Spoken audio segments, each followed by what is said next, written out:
Dan saudara, pilkada serentak tahun 2024 tinggal 6 bulan lagi. Sejumlah tokoh juga sudah mulai unjuk gigi termasuk di pemilihan gubernur Jawa Barat. Mereka mengaku siap adu mekanik untuk meraih simpatik publik. Lalu siapa saja tokoh-tokoh yang siap adu mekanik di pemilihan gubernur Jawa Barat? Kita langsung lihat nama-namanya. Ini adalah nama-namanya. Yang pertama kita punya, ini adalah gubernur petahana Ridwan Kamil, gubernur Jawa Barat periode 2018-2023, RK atau Kang Emil. Ini kan juga punya rekam jejak ya menjadi wali kota Bandung. Kemudian juga RK merupakan wakil ketua umum Partai Golkar. Nah, ini adalah nama Ridwan Kamil.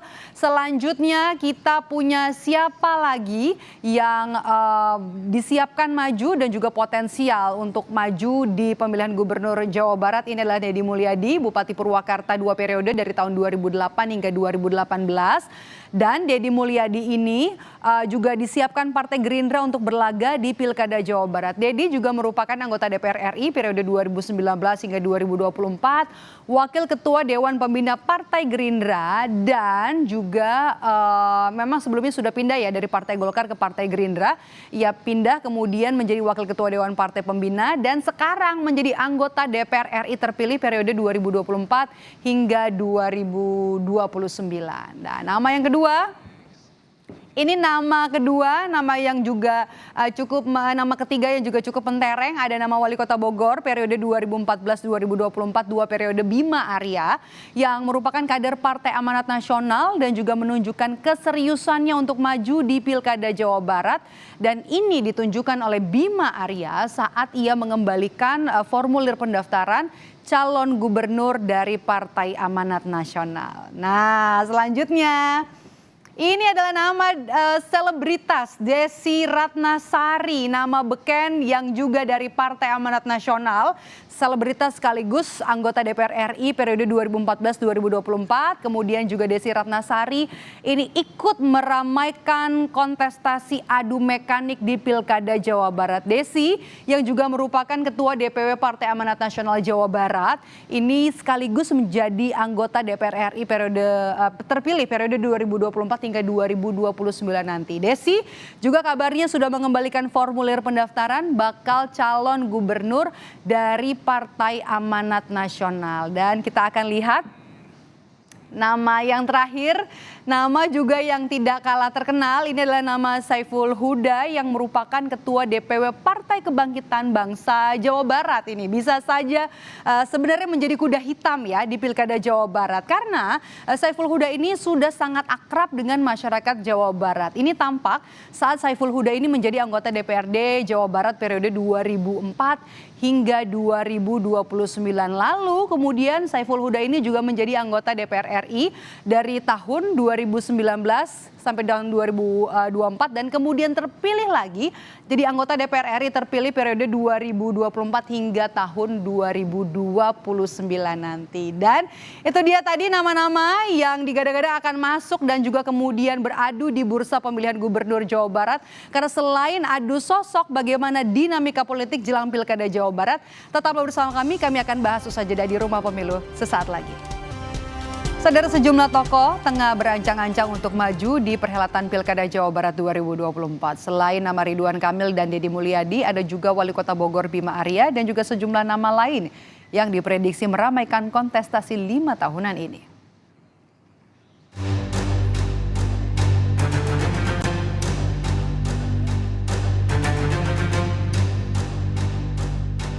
Mesin politik di Pilkada Jawa Barat tak kalah cepat dipanaskan sejumlah partai dan tokoh politik meramaikan riuhnya penyelenggara pilkada di sejumlah daerah. Partai Golkar jadi partai pertama yang ikut pasang ancang-ancang munculnya nama bakal calon gubernurnya. Nama mantan gubernur Jawa Barat Ridwan Kamil dimunculkan untuk jadi jagoan. Golkar pun prioritaskan kerjasama Koalisi Indonesia Maju saat Pilpres lalu untuk bisa berlanjut di Pilkada Jawa Barat. Jawa Barat juga sedang disaring, salah satunya Ridwan Kamil. Ya. Pak, kalau untuk partner koalisinya Pak, mungkin kalau di DKI Jakarta sendiri? Pertama, prioritasnya adalah Koalisi Indonesia Maju. Wali Kota Bogor periode 2014-2024 Bima Arya pun berminat maju di Pilkada Jawa Barat usungan Partai Amanat Nasional. Ia bahkan memastikan kalaupun tak mengusung dirinya, akan tetap mendukung kader PAN memenangkan Pilkada Jawa Barat.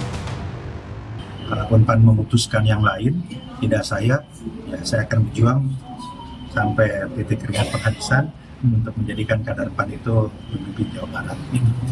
Dan sebaliknya, apabila saya ditetapkan sebagai kader yang resmi diusung untuk menuju Pilgub, tentu saya akan melakukan yang terbaik, tidak saja menjalankan perintah partai, tapi memberikan yang terbaik bagi warga Jawa Barat. Selain nama Bima Arya, PAN juga memunculkan nama selebritas yang juga anggota DPR RI dari PAN, Desi Ratnasari, untuk maju di Pilkada Jawa Barat. Pilkada Jawa Barat ada Bima Arya, udah deklarasi sama Desi ya. Partai Kebangkitan Bangsa pun ikut meramaikan persaingan. PKB memastikan akan melawan koalisi parpol pengusung Ridwan Kamil di Pilkada Jawa Barat dengan memunculkan nama anggota DPR RI Saiful Huda. PKB Jawa Barat memastikan untuk gubernur akan bikin poros di luar kan Ridwan Kamil. Bukan tandingan lah, mungkin menjadi kompetitor. Saya nyalon gubernur, bukan wakil gubernur ya. Jadi kalau wakil gubernur saya akan serahkan pada kader yang lain. Jadi, jelang Pilkada Jawa Barat, siapa yang paling siap adu mekanik politik untuk tarik perhatian publik? Tim Liputan Kompas TV. Sore hari ini sudah terhubung melalui sambungan Zoom dengan analis komunikasi politik dari Universitas Padjadjaran Eda Kunto Adiwibowo. Halo Mas Kunto, apa kabar? Selamat sore Mbak Medal. Oke, Mas Kunto, kita akan bahas siapa saja yang potensial adu mekanik politik di Pilkada Jawa Barat. Sebelum kita bahas soal sosok, bagaimana sejauh ini dinamika politik di Pilkada Jawa Barat yang paling mutakhir? Kalau kita lihat kan juga backgroundnya adalah beberapa nama sudah ambil formulir dan juga sudah mengembalikan. Tapi dinamika politiknya gimana sih sekarang? Ya, dinamika politik ini kan lebih banyak sekarang ada di tangan partai politik ya Mbak ya. Yang pertama, partai politik tentu sedang menyaring dan menseleksi siapa tokoh-tokoh atau nama-nama yang kemudian punya popularitas tinggi, elektabilitas tinggi untuk kemudian dicalonkan. Dan yang kedua, partai politik tentu sedang menjalin komunikasi karena tidak ada satupun partai politik di Jawa Barat yang bisa mengajukan calon sendirian gitu. Jadi mau nggak mau kan harus berkoalisi. Nah, koalisi ini kan ada banyak problemnya ya Mbak ya. Yang pertama tentu soal kesamaan tujuan, lalu kedua soal siapa yang ada di gubernur, siapa yang ada di wakil gubernur, karena bargaining position tentu akan menentukan. Dan yang ketiga juga hitung-hitungan mesin partai politik. Apakah partai politik yang diajak berkoalisi ini punya potensi mesin politik yang cukup bagus atau tidak, atau justru jadi dragging gitu, hanya membebani partai politik yang lain. Nah itu menurut saya sekarang sedang jadi obrolan tingkat elit lah istilahnya, sedangkan di level masyarakat sendiri sudah ada nama-nama yang kemudian muncul dan tentu saja sudah banyak spanduk-spanduk, baliho yang terpasang. Nah ini tinggal kemudian bagaimana calon-calon ini berani berdiskusi langsung dengan masyarakat untuk kemudian menawarkan solusi-solusi atas masalah-masalah yang dirasakan oleh masyarakat Jawa Barat, Mbak. Gitu. Oke, Mas Kunto, Golkar kan selain di Jawa Barat sebenarnya masih wait and see ya dengan posisi seorang Ridwan Kamil yang juga nantinya dikabarkan kan disiapkan juga untuk maju ke Pilkada Jakarta kalau nanti misalnya head to headnya dengan Anies Baswedan. Nah, bagaimana analisis Anda soal ini, masih wait and see langkah dari Golkar? Ya, tentu saja Golkar juga harus menghitung ya Mbak ya.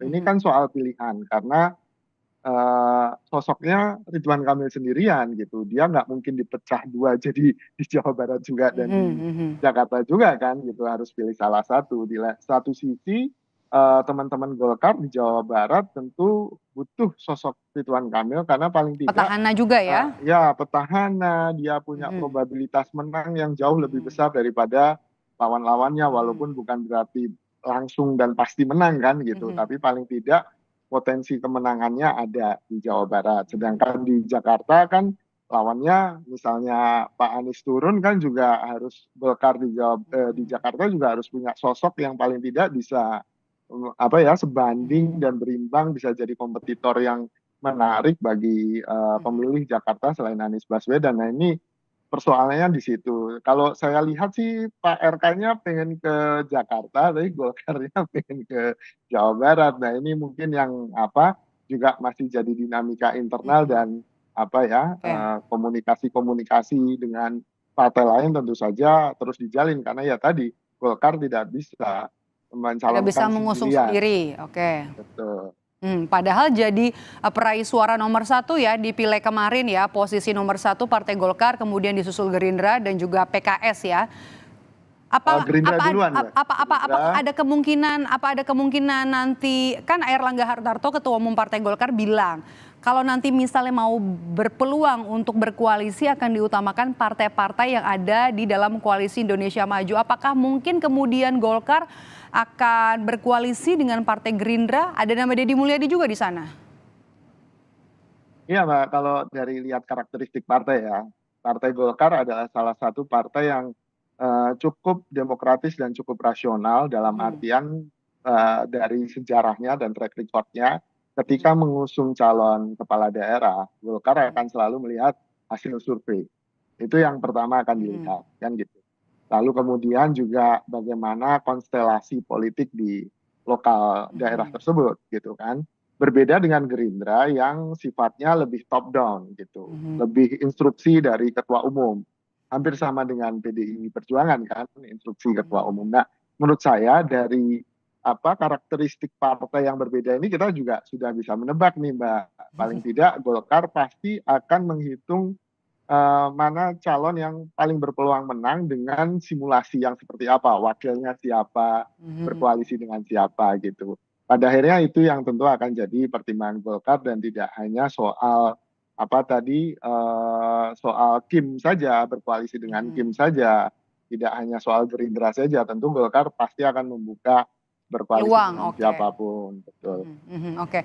Saya mau koreksi juga yang nomor satu ternyata kan adalah Partai Gerindra ya, kemudian disusul Golkar dan juga PKS ya. Tapi ini menarik kalau misalnya memang masih dalam satu koalisi ada kemungkinan peluang untuk bekerja sama atau juga berkoalisi dengan partai-partai lain. Tapi Mas Gunto satu lagi nih yang menarik, ada penantang yang kemudian bisa saja nih jadi kuda hitam di pemilihan atau di bursa pemilihan gubernur Jawa Barat. PKB kan menyatakan akan menjadi pesaing koalisi Ridwan Kamil dengan membuat poros sendiri di Pilkada Jawa Barat. Sebenarnya Anda lihat sejauh mana sih kekuatan PKB di Pilkada Jawa Barat? Iya Mbak, kalau PKB tentu punya potensi besar apalagi dari hasil pileg kemarin di Jawa Barat juga nggak buruk amat gitu kan, ada di tengah. Nah, yang jadi persoalan kan memang di pilkada ini biasanya pemilih akan membedakan atau memisahkan antara partai dan tokoh gitu. Sangat sering koalisi partai yang kelihatannya gemuk, punya kursi banyak, ternyata kalah dengan koalisi partai yang kecil tapi tokohnya cukup lumayan elektabilitasnya. Nah, ini yang mekanisme ini yang kemudian mekanisme pemilih seperti ini yang kemudian harus hati-hati dilihat oleh partai politik juga. Pada akhirnya kan tadi sekali lagi pemilih tentu akan melihat calon gubernurnya daripada partainya gitu. Itu yang biasanya terjadi di Jawa Barat ya Mbak ya. Dan tentu walaupun begitu ada juga problem partai itu adalah kesulitan mesin partai. Nah, ini yang jadi penting sekarang, yang jarang disadari oleh kita di 2018, Ridwan Kamil itu menang hanya terpaut kurang dari 3% dari pasangan Asyik yang Gerindra dan PKS karena mesin politiknya PKS sangat kuat tuh di Jawa Barat. Nah, ini yang juga walaupun dia nggak punya tokoh yang luar biasa personanya ya, tapi paling tidak dia punya mesin partai yang sangat kuat dan itu juga sangat menggiurkan bagi partai-partai lain yang punya tokoh untuk kemudian merekrut PKS gitu. Oke, mesin partai dan juga bicara sosok ya. Sosok ini yang tidak bisa dikesampingkan kalau kita bahas soal Pilkada Jawa Barat. Nah, selain nama Ridwan Kamil, kemudian juga ada nama Deddy Mulyadi, ada juga nama kader atau politisi dari PAN, Desi Ratnasari, Bima Arya, kemudian juga ada Saiful Huda dari PKB. Dari nama-nama ini menurut Anda Mas Kunto siapa yang paling siap lah kita katakan untuk adu mekanik di Pilkada Jawa Barat nanti? Ya, saya harus bilang secara objektif Pak Ridwan Kamil dari hasil survei, ya dia juga karena petahana petahana Oke. gitu kan, punya potensi yang besar gitu. Tapi bukan berarti dia akan menang mudah gitu kan. Akan beda cerita kalau ternyata semua partai di luar koalisinya Golkar ini kemudian juga bersama-sama melawan Ridwan Kamil. Jadi kalau cuma ada dua pasangan, Ridwan Kamil versus the other ini gitu kan, bisa jadi akan sangat berat bagi Ridwan Kamil karena pasangannya cuma dua. Kemarin-kemarin di Jawa Barat kan ada lebih dari 3 pasangan ya Mbak ya, ada 4, 5 gitu kan. Sehingga suaranya cukup cukup tersebar gitu, tidak kemudian terfokus. Nah, ini juga jadi hitungan strategi pasti hari ini bagi partai-partai politik, apakah mereka menginginkan satu lawan saja versus Ridwan Kamil atau kemudian ada 2 atau 3 nama yang lain, dan dengan risiko bahwa suaranya akan terpecah dan Ridwan Kamil lebih solid suaranya. Nah, ini juga jadi pertimbangan pasti di elit politik. Lalu kemudian selain Ridwan Kamil tentu saja ada nama-nama selebritis seperti Teh Desi, kemudian Kang Bima Arya yang juga, atau bahkan Kang Deddy Mulyadi yang juga sudah jadi selebriti di YouTube gitu kan. Ini juga menarik bagaimana Jawa Barat memang selalu terpikat dengan selebriti gitu. Deddy Miswar pernah, Deddy Yusuf pernah, dan ini membuktikan bahwa sebagai vote gatherers, selebriti memang punya kekuatan yang cukup unik di Jawa Barat. Pernah ada nama-nama selebritas juga yang mengisi bursa Pilkada Jawa Barat, ada Deddy Yusuf, Deddy Miswar, kemudian juga bahkan Deddy Miswar ini memenangkan Pilgub Jawa Barat bersama Aher kala itu ya. Dan Anda merasa yakin itu bakal terjadi lagi, faktor sosok dan juga tingkat keterkenalan dari seorang sosok yang nanti akan maju di pemilihan gubernur Jawa Barat jadi faktor paling tinggi nanti akan mempengaruhi pilihan dari pemilih, begitu? Ya, karena Ridwan Kamil sendiri adalah selebriti, Mbak. Selebgram kan, beliau kan gitu.